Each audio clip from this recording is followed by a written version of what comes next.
আসসালামু আলাইকুম। Sports present football মেনিয়ায় সবাইকে আমন্ত্রণ। সঙ্গে আছি মেহেদী হাসান। আজকের আলোচ্য বিষয় সৌমিত সোম ও বাংলাদেশ ফুটবলের ভবিষ্যৎ। রিসেন্টলি খুব গুঞ্জন শোনা যাচ্ছে এবং গুঞ্জনের মধ্যে কথা কিন্তু সত্য হয়ে গেছে। সৌমিত সোম কিন্তু বাংলাদেশের হয়ে খেলতে পারবেন। তিনি বাংলাদেশের হয়ে সম্ভবত 10 তারিখে যে 10 জুন সিঙ্গাপুরের বিপক্ষে যে ম্যাচটা আছে সেই ম্যাচেই কিন্তু সৌমিত সোমের অভিষেক হওয়ার কথা। এখন অনেক আলোচনা, অনেক গুঞ্জন, আসলে সৌমিত সোমটা কে বা কি সেটা বিষয়টা জানি কিনা। আসলে আজকে সৌমিত সোমের বিস্তারিত বিষয়গুলো নিয়ে আলোচনা করব এবং সৌমিত সোম আসলে বাংলাদেশ ফুটবলে কি ধরনের পরিবর্তন হতে পারে বা বাংলাদেশ ফুটবলের সৌমিত সোম থেকে কি প্রত্যাশা সেগুলো নিয়ে বিস্তারিত আলোচনা করব। চলুন শুরু করা যাক। ফার্স্টে আসি সৌমিত সোমকে। আসলে সৌমিত সোমকে নিয়ে যদি কথা বলতে হয় তাহলে আমরা সৌমিত সোমের বাবা মাকে নিয়ে প্রথমে কথা বলতে হবে। সৌমিত সোমের জন্ম হচ্ছে কানাডায় এবং সৌমিত সোমের বাবা মা দুজনেই কিন্তু সিলেটি এবং তারা কিন্তু তাদের বাসা হচ্ছে সিলেটের বিশ্বনাথ উপজেলায়। তারা কানাডায় বসবাস করেন এবং সৌমিত সোমের জন্ম কিন্তু কানাডাতে। তার জন্ম 5 সেপ্টেম্বর 1997 সালে। তিনি ছোটবেলা থেকে কানাডাতেই বড় হয়েছেন এবং কানাডাতে তার বেড়ে ওঠা সমস্ত যে এখন তার বয়স 27 বছর, তিনি কিন্তু কানাডাতেই বড় হয়েছেন। তার শিক্ষা জীবন সবকিছু কিন্তু কানাডাতে। এখন আসি সৌমিত সোমের বিষয়ে। সৌমিত সোম বর্তমানে কানাডিয়ান প্রিমিয়ার লিগে খেলছেন এবং ক্যালিভার এফসির হয়ে। এর আগে কিন্তু সৌমিত সোম তিনি কানাডার বিভিন্ন লিগে খেলেছেন এবং MLS বা সকার লিগেও কিন্তু খেলেছেন এবং যেখানে বর্তমানে লিওনেল মেসি তিনি কিন্তু বর্তমানে খেলছেন। এখন আসি সৌমিত সোম হচ্ছে অনূর্ধ্ব 20 এবং 21 তিনি কিন্তু কানাডার হয়ে খেলেছেন এবং এছাড়াও কিন্তু জাতীয় দলেও খেলেছিলেন। সেটা কিন্তু ফিফা প্রীতি ম্যাচ থাকার কারণে ওটা কিন্তু ফিফার আন্ডারে পড়েনি বা আন্তর্জাতিক ম্যাচ হিসেবে ওটা গণ্য হয়নি। এখন সৌমিত সোম যদি বাংলাদেশে আসে তাহলে বাংলাদেশে কি কি পরিবর্তন হতে পারে? সৌমিত সোম যদি বাংলাদেশে আসে তাহলে বাংলাদেশে যেমন পজিটিভ কিছু পরিবর্তন হবে তেমন কিন্তু নেগেটিভ পরিবর্তনও আমরা লক্ষ্য করতে পারি। কারণ সৌমিত সোম যদি বাংলাদেশে আসে তাহলে কি কি ভালো পরিবর্তনগুলো হতে পারে সেটা বিষয়ে আলোচনা করা যাক। সৌমিত সোম যদি বাংলাদেশে আসেন, সৌমিত সোম একজন মিডফিল্ডার।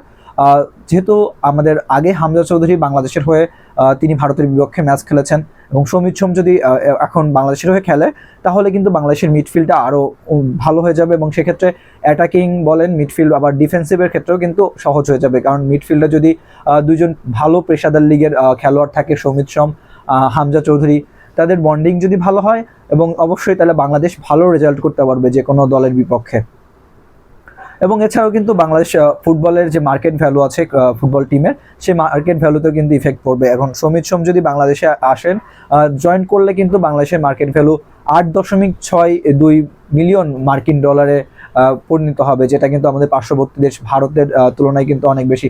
বলতে গেলে দক্ষিণ এশিয়ার যেগুলো দেশ আছে সবগুলো দেশের মধ্যে বাংলাদেশের মার্কেট ভ্যালুটা সব থেকে হাই থাকবে বা সবার থেকে উপরে। কারণ হামজা চৌধুরী আসার পরে কিন্তু দক্ষিণ এশিয়ার মধ্যে সর্বোচ্চ যে মার্কেট ভ্যালুর টিম কিন্তু বাংলাদেশ হয়ে গিয়েছিল। সৌমিত সোম যদি অ্যাড হয় সেক্ষেত্রে সেটাও বাংলাদেশের জন্য প্লাস পয়েন্ট হবে এবং সেক্ষেত্রে মার্কেট ভ্যালুটা আরও বাড়বে। এখন আসি সৌমিত সোম যদি বাংলাদেশে হয়ে খেলেন তাহলে বাংলাদেশের কি কি খারাপ ইম্প্যাক্ট পড়তে পারে। সৌমিত সোম যদি বাংলাদেশের হয়ে খেলেন সেক্ষেত্রে আমার মনে হয় যে জামাল ভুঁইয়ার ক্যারিয়ার কিন্তু শেষ হয়ে যাবে।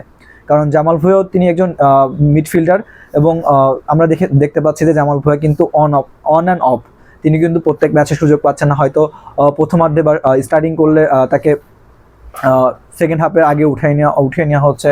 যখন হামজা চৌধুরী এসেছিল তখন কিন্তু জামাল ভুঁইয়া তিনি ইন্ডিয়ার বিপক্ষে খেলার সুযোগ পাননি। সেক্ষেত্রে দেখা যাবে যে বাংলাদেশে কিন্তু জামাল ভুঁইয়ার ক্যারিয়ার আমি বলতে পারবো যে ইতি ঘটে যাবে। এবং শুধু জামাল ভুঁইয়ার না, যদি এরকমভাবে বিদেশি ফুটবলাররা বাংলাদেশে আসতে থাকে তাহলে কিন্তু বাংলাদেশি অনেক যারা ফুটবলার আছে সেক্ষেত্রে কিন্তু তাদের ক্যারিয়ারে বিরূপ প্রভাব পড়তে পারে। এখন যদি আমি আসি যে গত যে 24 সদস্যের দল ঘোষণা করা হয়েছিল এশিয়ান কাপ বাছাই পর্বের জন্য এবং যেটা ভারতের বিপক্ষে ম্যাচ হয়ে গিয়েছিল, সেই ম্যাচে কিন্তু 9 জন মিডফিল্ডার ছিলেন এবং জামাল ভুঁইয়া সহ সেখানে হামজা চৌধুরী ছিলেন, চন্দন রায় ছিলেন, মোহাম্মদ হৃদয় ছিলেন, সোহেল রানা সিনিয়র ছিলেন, মোহাম্মদ সোহেল রানা ছিলেন, মুজিবুর রহমান জনি ছিলেন, শেখ মুরসালিন ছিলেন, সৈয়দ শাহ কাজিমুদ্দিন ছিলেন। এখন আমরা যদি দেখি যে বাংলাদেশে কিন্তু মিডফিল্ডারের অভাব নেই, সেক্ষেত্রে কিন্তু আমরা যদি স্কোরের দিকে তাকাই বাংলাদেশের কিন্তু স্ট্রাইকারের খুব অভাব রয়েছে। সেক্ষেত্রে আমার মনে হয় যে সৌমিত সোম আসলে বাংলাদেশের যে ফুটবলের মিডফিল্ডটা অনেক স্ট্রং হবে। সে পক্ষান্তরে কিন্তু বাংলাদেশের যে অ্যাটাকিং সেটা কিন্তু বাংলাদেশ যেটা আগাগোড়ায় ভুগছিল সেটা কিন্তু ভুগতেই থাকবে। আমার মনে হয় যে বিদেশি সৌমিত সোম আসলে পরে বাংলাদেশের আরেকটা ভালো দিক হচ্ছে, যেহেতু হামজা চৌধুরী পরে সৌমিত সোম বাংলাদেশে আসার কথা বলেছেন, সেক্ষেত্রে বিদেশি প্লেয়ারদের যে তাদের দেশের প্রতি টান বা তাদের বাবা মা যে দেশের নাগরিক সে দেশের হয়ে খেলা, এই যে আগ্রহটা তৈরি হয়েছে হামজা চৌধুরী আসার পরে, সৌমিত সোম আসলে যে বিদেশি যে ভালো ভালো বিভিন্ন লিগে যা বিভিন্ন দেশে বাংলাদেশি বংশোদ্ভূত যে প্লেয়ারগুলো আছে তারা বাংলাদেশের হয়ে খেলতে চাইবে এবং আগ্রহ প্রকাশ করবে। সেক্ষেত্রে যদি আমরা সুদূর পরিকল্পনা করি বা সুদূর প্রসারী চিন্তাভাবনা করি, সেক্ষেত্রে দেখা যাবে যে বাংলাদেশ হয়তো বা ভালো স্ট্রাইকারও পেতে পারে।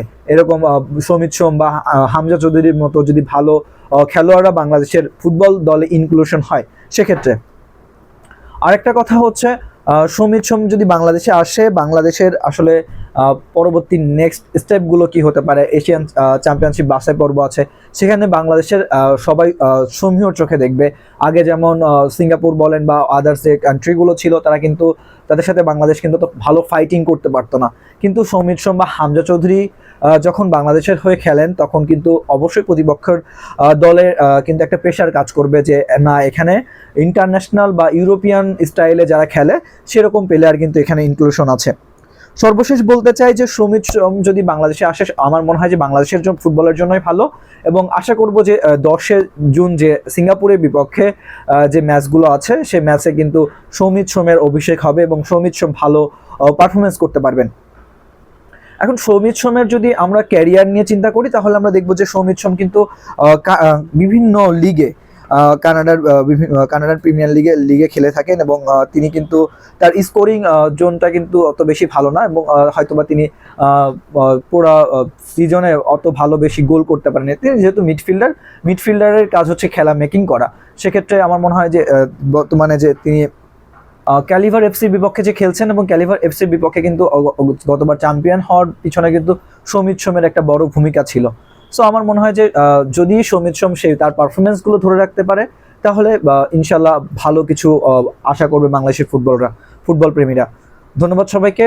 কমেন্ট বক্সে আপনাদের মন্তব্য ও মতামত জানতে চাই যে সৌমিত সোম যদি বাংলাদেশে হয়ে খেলেন, তাহলে আসলেই কি বাংলাদেশের ফুটবলের জন্য ভালো হবে, আর নাকি জামাল ভুঁইয়ার সে অধ্যায়ের ইতি হয়ে যাবে। কমেন্ট বক্সে আপনাদের মন্তব্য মতামত জানতে চাই। ধন্যবাদ সবাইকে। আসসালামু আলাইকুম।